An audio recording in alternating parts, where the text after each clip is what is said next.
So we were very inward. We wanted so much to be out and to gather and to bring people in, but we were so inward. So some of the things we stopped doing was every Sunday after church, we have a potluck lunch in the fellowship hall. Every Sunday. And so we stopped doing it in our fellowship hall every Sunday. And also understand that 5 to 7 years ago, St. Martin is a very small community, 35 to 45 people. The kids we have are about 5 to 7 children. But we stopped doing lunch every Sunday in. We still do it twice a month in because the gathering is just really valuable and important for all of us to be together. But now, twice a month after church, we go out. And that might mean we go to restaurants as a group or different groups go to different restaurants, or we go to the park. We have beautiful parks right near us or whatever, but we go out. Or we might go into each other's homes and do it. And then Sunday school, instead of doing it every Sunday in, we decided not to do it at all on Sunday mornings in. And Sunday school now happens in homes, backyards, parks, and they don't always all happen on Sundays. So we have a bunch of different ones and people can go wherever they want to go. Instead of doing our monthly movie night, which we do once a month in our fellowship hall, we took it out and we provide a family movie night in the community somewhere out. Our shawl ministry, which meets at the church, it's really the only one that we had that met at the church. We didn't allow them to meet at the church anymore. They had their own little shawl ministry room. That was gone, and they have to meet in homes and outside of the church. Our offering that we take every Sunday morning, half of it now goes elsewhere, to designated places, or we give it wherever, but it doesn't all go to the church anymore. And the pastor-led high church, which we would call it because Brian wore robes and everything, which he doesn't do very often.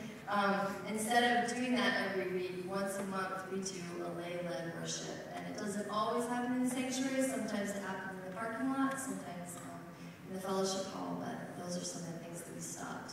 I love it. Fantastic. Brian owes you one. Thank you. But you are fantastic, Michelle. I've had the privilege of really coaching Brian and Michelle over the last year and a half. And you guys are honestly incredible leaders. All of these things are fantastic. Here's the one question that kept resonating in my heart as you were sharing.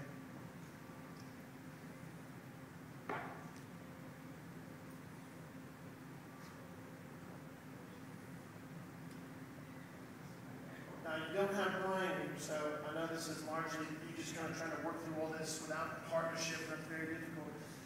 The reason I write this up here is because for you and Brian, you've learned a ton of stuff. And so you will know how to help them change infrastructural stuff to begin to increase kind of that life together atmosphere. So all of this stuff that you're talking about is how do we help them get out of the church and do some of the things they've done before, but in a different context. And I think that's a very effective tool, by the way, for those of you interested. It's very effective to just change the context. That's why I say never do huddle at your church, ever. If you're doing it now, you still have time to change. The reason is because doing huddle at your church just continues to reinforce this is church, rather than doing it in your homes, in a coffee shop, wherever. So just something to think about.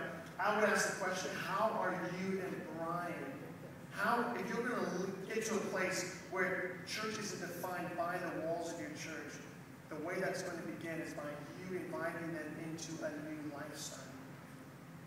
And the way you do that is by inviting them into your life. Does that make sense? And so that would be the question I would have, is if you're going to move in that direction, how do you and Brian simply let them begin to catch the things that you've been catching for a while? What does that look like? Is it huddling in your home? Is it leading dinners in your home? But the stress would be, how are you inviting people into your life? Because that's discipleship. Come follow us as we imitate the life and ministry of Jesus. Does that make sense? But I love the idea. This is the right track. I'm just going to kind of give a different emphasis that Brian may have given if he were here hypothetically. Is that good? Dave, anything about it? Yeah.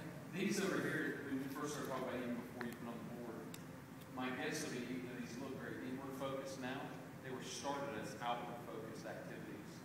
So when you started the movies and the Sunday school teaching people and lunch after church, it was probably somebody's great idea for reaching people out there. When they come, make them feel welcome and do things more about the group. And so as you recast the vision, just understand that maybe these are great things, but maybe they become too inward focused. So as you recalibrate, getting people to understand the triangle, the up and out, and just becoming more balanced with it, and not just these are bad and now we're starting these new things. You know, there's a great place for these things.